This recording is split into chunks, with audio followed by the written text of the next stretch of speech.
नमस्कार जी। सत साहिब सर। क्या नाम है जी आपका? सीमा यादव।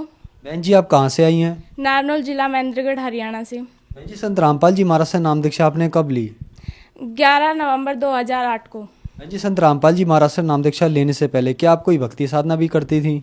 हाँ जी, हम संत रामपाल जी महाराज से नाम दीक्षा लेने से पहले सभी देवी देवताओं की भक्ति करते थे और जो कावड़ वगैरह ये सभी करते थे। तो फिर आप संत रामपाल जी महाराज की शरण में कैसे आई?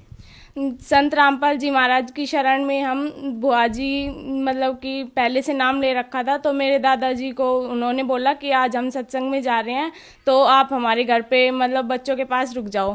तो दादाजी वहाँ पे गए, दादाजी को बुआ जी बुक दे के गई थी कि ये बुक आप पढ़ लेना इतने।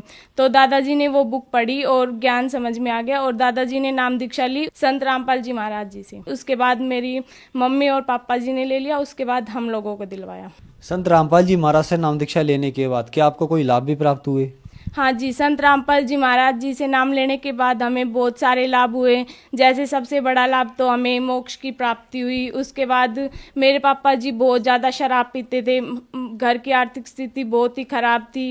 यहाँ तक कि इतनी शराब पीते थे कि जब मेरा भाई पैदा हुआ तो 6 दिन तक तो घर पे भी नहीं आए थे मेरे पापा जी। और इसके अलावा शराब पीने के कारण मेरे पापा की रीढ़ की हड्डी टूट गई थी, तो बिल्कुल मतलब चल भी नहीं सकते थे। तो गुरुजी संत रामपाल जी महाराज के कारण पापा बिल्कुल सही हो गए, शराब भी छोड़ दी पापा ने। उसके अलावा घर में मतलब बहुत सारे पैसे बढ़े, मम्मा ने जहाँ पैसे रख रखे थे उससे एक्स्ट्रा पैसे मिले मम्मा को। उसके बाद गुरुजी मेरे को सतलोक लेके गए। जब मैं भिवानी आश्रम में गई थी तो गुरुजी फिर मेरे पास आए, परमात्मा कबीर साहिब, तो वो बोले कि बेटा सतलोक चलेगी? मैं बोली हाँ गुरुजी सतलोक चलूंगी। गुरुजी आए और फिर मेरे को सतलोक लेके गए। मैं जगी रही थी, सो नहीं रही थी, मेरे को एक सपना सा लगा वो, और फिर गुरुजी लेके गए। फिर वहाँ पे गुरुजी ने मेरा घर दिखाया। गुरुजी बोले बेटा आपकी भक्ति पूरी होने के बाद आप यहाँ पे आओगे। और फिर वहाँ पे बहुत सारा मतलब बहुत ही सुंदर नज़ारा था। इतनी रोशनी थी कि 16 करोड़ सूर्य लगा दे तो भी इतनी रोशनी नहीं हो सकती यहाँ पे। और वहाँ पे बहुत मतलब बड़े बड़े फल वगैरह के पेड़ थे। तो वहाँ पे एक मतलब बहुत बड़ा पेड़ था, वहाँ पे बहुत मोटा आम लग रहा था। तो मैं सोची तोड़ के खा लूँ, फिर मैंने नहीं खाया। मैं सोची गुरुजी क्या सोचेंगे कि बिना बिना पूछे ही खा रही है ये, तो फिर मैंने नहीं खाया। तो फिर गुरुजी ने सिंहासन दिखाया, वो बहुत बड़ा था। कबीर साहब वहाँ पे बैठे हुए थे, बिल्कुल सोने का जैसा था। फिर गुरुजी मेरे को लेके आए नीचे, तो गुरुजी ने मेरे को चूरमे का प्रसाद दिया। मेरे को ये भी नहीं पता गुरुजी कहाँ से लेके आए थे चूरमे का प्रसाद और कहाँ से वो आया। तो गुरुजी ने मेरे को दिया और फिर मैं नीचे आई तो मैं चिल्लाने लग गई जोर जोर से कि गुरुजी आए हैं, गुरुजी दर्शन कर लो गुरुजी के। तो गुरुजी ने बोला कि नहीं बेटा चुप, किसी को नहीं बताना। तो मैं चुप हो गई। गुरुजी ने मेरे को प्रसाद दिया, मैंने गुरुजी को खुद के हाथों से प्रसाद खिलाया चूरमे का। वो चूरमा इतना था कि हाथों से बिल्कुल घी टपकने लग रहा था नीचे। फिर मैंने गुरुजी को खिलाया। उसके बाद मैं मतलब मेरे पास जो बैठे थे बुआजी की लड़की थी, तो मैंने उसको खिलाया। तो गुरुजी बोले नहीं बेटा किसी को नहीं खिलाना, ये आपके लिए है। मैं बोली ठीक है गुरुजी।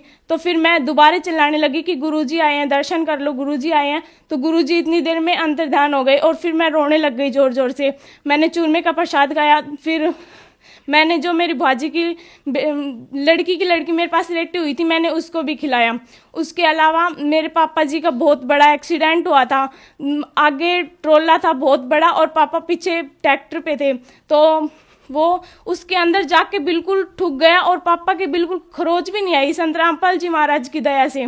और इसके अलावा मेरे भाई पैदा हुआ तभी से इतना बीमार रहता था कि वो एक दिन घर पे रहता था तो 2 दिन डॉक्टर के पास ही रहता था, इतना ज़्यादा बीमार था। तो संत रामपाल जी महाराज की दया से वो भी ठीक हो गया। और इसके अलावा मेरी सिस्टर है, उसके गले में प्रॉब्लम थी बहुत बड़ी कि ना तो वो सांस ले सकती थी और ना कुछ खा पी सकती थी, कुछ भी उसके नीचे नहीं जाता था। तो यहाँ पे डॉक्टर को दिखाया तो वो बोले कि जयपुर चेक करवाओ इसको। फिर जयपुर चेक करवाया, जयपुर वाले बोले यहाँ पे नहीं होगा, आप गुड़गांव लेके जाओ। तो उसको गुड़गांव लेके गए। फिर उसके बाद डॉक्टर ने कहा कि 6 महीने तो इसकी मतलब दवाई असर ही नहीं करेगी, उसके बाद थोड़ी बहुत असर करेगी और ये भी कोई पक्का नहीं है कि ये ठीक होगी या नहीं होगी, इसका बचना बहुत ही मुश्किल है। तो पापा ने दिमाग लगाया, थोड़ा सोचा कि मतलब इसके नाम खंडित हो रहे होंगे। तो फिर वहाँ पे नामदान की मतलब कांटेक्ट किया किसी के पास और पूछा कि मतलब कहाँ से गया। तो इसका नाम शुद्ध करवाया, अमृत जल पिलाया।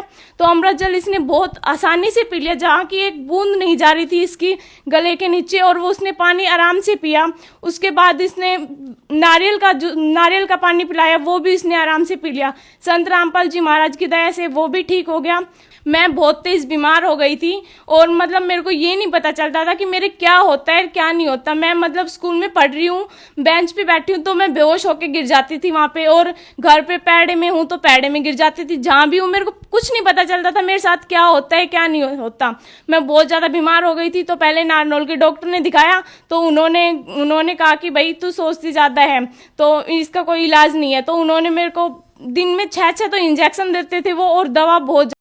तो मैंने डॉक्टर को कहा नहीं मैं दवा नहीं लूँगी इतनी सारी, आप इंजेक्शन दे दो। फिर उसके बाद उन्होंने कहा नहीं दवा तो लेनी पड़ेगी, वैसे आप कैसे ठीक हो सकते हो। तो फिर पापा बोले नहीं भाई इसका यहाँ पे इलाज नहीं हो सकता, ये यहाँ पे थोड़ा बहुत भी असर नहीं है, इसको जैसे थी वैसे ही है, कुछ ज़्यादा ही बीमार हो रही है, मतलब पहले चल सकती थी अब ये चल भी नहीं सकती है बिल्कुल। तो पापा जयपुर लेके गए, जयपुर वाले डॉक्टर ने भी कहा कि भाई ये सोचती ज़्यादा है या फिर मतलब कोई बात है जो ये किसी को नहीं बताना चाह रही। मैं बोली नहीं ऐसी कोई बात नहीं है। तो मैंने परमात्मा से कहा परमात्मा आप ही ठीक कर सकते हो, संत रामपाल जी महाराज। तो गुरुजी ने फिर मैं सोची नाम खंडित हो रहे होंगे किसी कारण से, तो फिर मैंने नाम शुद्ध करवाए और पहले से बहुत ठीक है बीमारी, और डॉक्टरों की वजह से कुछ नहीं, संत रामपाल जी महाराज ने ठीक किया है मेरे को।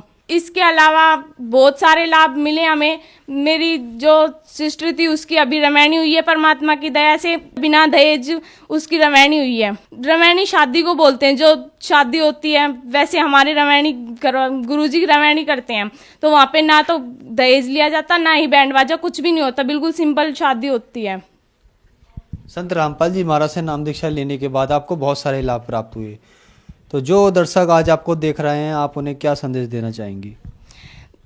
उन्हें मैं संदेश तो क्या देना चाहती हूँ, पर मैं उनसे प्रार्थना कर सकती हूँ कि परमात्मा आए हुए हैं संत रामपाल जी महाराज, उनसे उनकी भक्ति समझो, बुक्स पढ़ो, बहुत सारी बुक है, या फिर टीवी चैनल पे बहुत सारे चैनल पे सत्संग आते हैं, उनके सत्संग सुनो और अपनी मोक्ष प्राप्ति करवाओ। संत रामपाल जी महाराज से नाम दीक्षा कैसे प्राप्त की जा सकती है?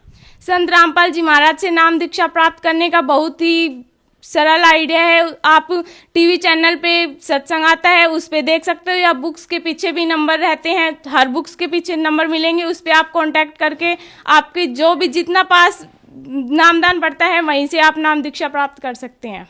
धन्यवाद जी। सत साहिब।